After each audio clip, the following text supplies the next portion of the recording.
mga benepisyo ng tawa-tawa. Uno, tumutulong sa pagsugpo ng dengue. Pinaniniwalaang nakakatulong magpataas ng platelet count at maiwasan ng dehydration. Kaya't madalas itong ginagamit bilang pantulong sa mga may dengue. Bagaman kailangan pa rin ng karagdagang siyentipikong pag-aaral. Ikalawang pampagaan ng hika at problema sa paghinga kilala bilang may bronchodilator at anti-inflammatory properties na nakatutulong sa ubo, hika at bronchitis. Tatlong pampatigil ng pagtatai tradisyonal na ginagamit para lunasan ang pagtatae at dysentery, lalo na sa mga bata. 4. Pampaihi isa, itong natural na diuretic na nakatutulong sa paglilinis ng ihi at maaaring lunas sa UTI o impeksyon sa ihi.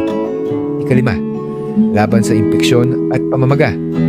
Maaaring makatulong sa pagsugpo ng bakterya at pamamaga sa katawan.